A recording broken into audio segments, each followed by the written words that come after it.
time is it? Oh, God, it's so early. Oh my God. Oh, why'd I have to get up so early?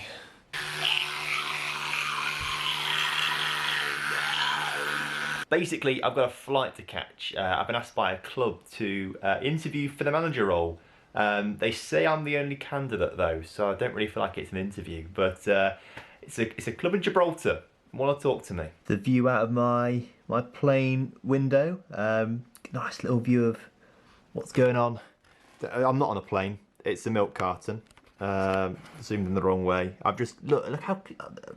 I'm trying to be clever, all right? I'm trying to be clever. Obviously, COVID. I can't fly there. It's a Zoom meeting. Hello, good to see you. Thank you for the job interview. Very kind of you to invite me along. I'm looking forward to maybe taking the club to new levels. The interview went really well. Really well. I might have a new job. I genuinely might have a new job.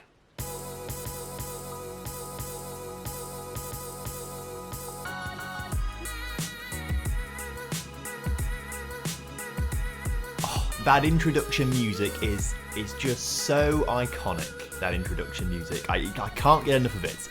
Injected into my veins. Hello and welcome back to the TomFM channel, and welcome to the Lincoln Loco 3, the third series we're doing with a Lincoln-based team, although this one is a little bit different. So we did the original Lincoln Loco in FM18, we did that with Lincoln City, the team I support. FM19 we did the Lincoln Loco 2 with Lincoln United, who are like the non-league team in Lincoln. And now in FM21 we're doing the Lincoln Loco 3 with Lincoln Red Imps from Gibraltar. There's not a huge connection, actually, between Lincoln Red Imps and Lincoln City. They're only called Lincoln Red Imps because there was a director back in the day who also supported Lincoln City, and so that's where the name came from. Other than that, there's not any sort of real connection between the clubs at all, but we're going to try and forge a connection with the clubs at some point in this series. The team are the most successful in Gibraltar history. They've won 24 titles in their existence as well, so they're not that bad. They're pretty decent. But obviously, there's a lot of things going on here in this particular save, so Gibraltar might not be the limit for us. That's what I'm going to say right now. What I can promise you, though, is this series is going to be really fun. There's going to be loads of twists that you won't be expecting, a lot of things happening that you won't be expecting either, so stick with it because this first season especially is going to be an absolute roller coaster. So I suppose we need to jump straight into things, but first and foremost, it would be amiss of me not to say it on the first episode of a brand new series. I'm going to put a likes target of 1,000 likes on this video. If we get 1,000 likes within 15 hours. I know I said 15, I wanted to say 12, but I've said 15 now. In 15 hours, if we get 1,000 likes, we'll have 2 episodes tomorrow as a double upload day for you, just to get the content going, get the series going, and you guys can get really excited for it. So we are here in Gibraltar now. We're here at the team in Gibraltar. If COVID wasn't a thing, my plan was actually to fly to Gibraltar with a mate and just take loads of footage and videos and stuff like that. But obviously, we couldn't because of COVID, which is a little bit frustrating. Hence, you saw the little stuff in the introduction of me pretending to be on a plane. But it's a milk carton. Oh my God, I'm hilarious. But I do need to say a thank you to Iconic FM, who has sent me a few things. He lives out in Gibraltar. He's taken a few photos and a few videos and sent them over to me to use in this series. So thank you very much to him for all his help. So this is the team we've got to work with. Quite a small team right now, only 19 players in here, which is not enough, so we might have to do a bit of transfer business in between episodes as we prepare for the new season. A big range of players as well, I must say, a big range of abilities. A lot of players getting on a little bit. We've got a 37-year-old, a 38-year-old, a 35-year-old, a 32-year-old, so a lot of players starting to get on. But the best player, according to our assistant, is this guy, Joseph Cipollina, who is a left back who has got 11 dribbling, 9 crossing. Okay, I can get behind that. His pace isn't quite so good, so he's not going to be bombing up and down the wings, so maybe he is more of a fullback than a wing back. Been at the club for a long, long time. Obviously scores hang on a second. Left back. He's a left back, all right? Get left back.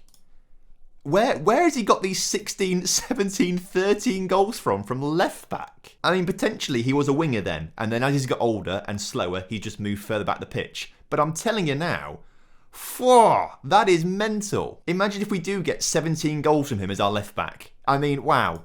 What a man already. What a man. Second best player is, by looks of things, our striker, I'm guessing. Kike. He's Filipino. He's a striker. As a false 9, his finishing's not particularly great at 11, but I guess he can score goals. He doesn't score as many goals as the left back, though. The left back has scored more goals than him, which is a little bizarre. But a good few years ago for Europa FC, another team in Gibraltar, he did get 30 goals. So does know where the back of the net is. If we can get him firing this season, that would be decent. We've also then got a couple of players behind them who are pretty even in ability according to our assistant manager. I'm liking the look of this guy with 16 determination, Anthony Hernandez. He's a right winger who's got terrible crossing and dribbling, so maybe not playing him as a winger is ideal because he's not going to be putting great balls into the middle. His goal scoring record isn't great, so we've finally found someone who's not got a great goal scoring record. We've got an under 23 squad as well, which has got some potential in it. Kian Ronan, a right back. We seem to love left backs and right backs apparently this team. They seem to thrive off them, but he's more of a full back than a wing back because his dribbling and crossing is pretty terrible, and his physicals actually overall aren't brilliant either. But again, as a right back, he got 6 goals in 13 games last season.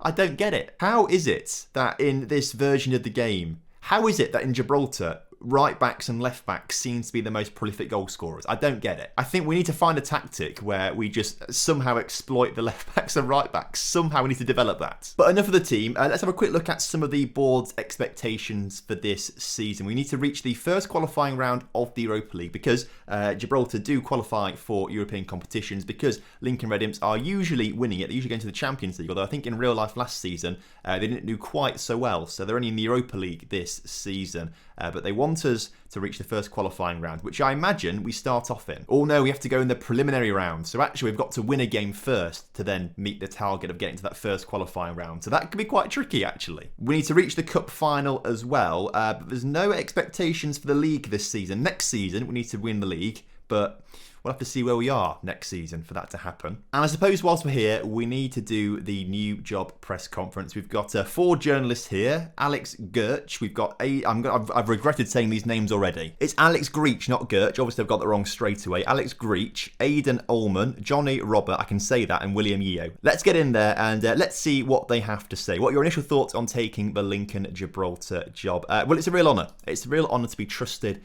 with that job. And what attracted me to the job? Well, it's because it's the Lincoln Loco 3 and I wanted to do it. No other reason, but that's not an option down here.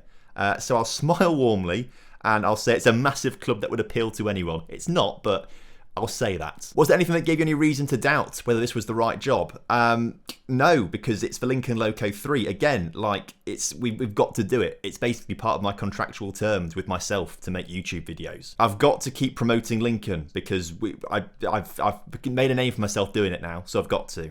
This is the question that gets me. This is the question that gets me. You've taken a step into management just being 23 years old. Critics say you'll struggle. Listen, lads, listen to me.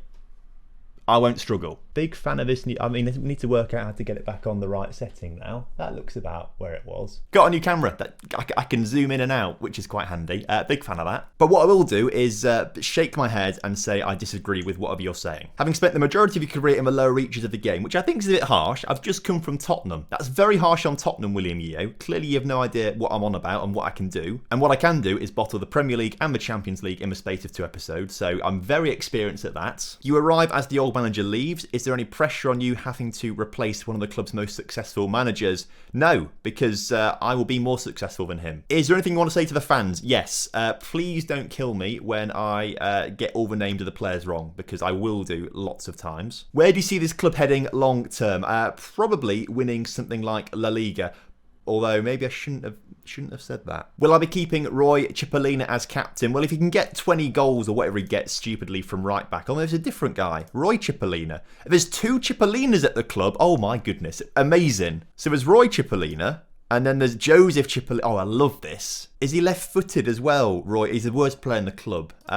He's the worst player. He's right-footed, so he plays right centre-back, not left centre-back, which is a bit annoying because I'd like to have them both lined up against each other, next to each other, basically, to have a brotherly bond at the back. Will he be captain? If he's the worst player on the pitch, I might make his brother captain instead, if I'm honest with you. You've taken charge when it's widely expected that Joseph Cipollina will leave the club. No, he's not. He's never leaving the club. If we've got a left back who scores 17 goals a season, who wants him? I can't even say that. Al Fujarara, which I've said completely. They're in the UAE. Says everything, doesn't it, about that? Money. Don't listen to the money, Joseph. I'll give you anything you want, or I'll take your brother hostage, one of the two. So I will be keeping him at the club, and I'm doing everything in my power to ensure that, because I've literally just threatened to kidnap his brother, which obviously I don't think you'll like. So I think a pretty good press conference. We started well. We may have finished it by threatening to kidnap one of our players to keep another player at the club. But overall, if we continue to the summary, the press conference did not get... What went wrong? What did I say that was wrong? Other than, trying to kidnap someone's brother. But that's not programmed into the game. They don't know that I've heard that. Unless they're listening to us. So not many games, apparently, because the National League in Gibraltar is a little bizarre. You play everyone once, and then from what I remember of the rules, it then splits in half into two groups. One group plays for the title, one group plays for not much at all, probably. Although the prize money for the top of Group 2 is the same as the prize money for the top of Group 1. I feel like that could be a bug, because that seems far too much money to give to what, 7th place in the league? When the teams in 2nd only get 17k and the teams in 7th get 238k. I think that could be something wrong with the game. Not that we're complaining though, because we are going to be top of Group 1. We're going to win the league this season. I'm at least try. So I'm going to go and play through pre-season, make a few transfers, and obviously we'll come back for the first game of the season against Europa and this Europa League preliminary round game as well, which will be quite good. Phone's ringing. This is very unprofessional. It's the How is the chairman of Gibraltar? I haven't given you my number yet. The chairman of this club is literally ringing me. Hello? What? You can't do that. You literally can't do that.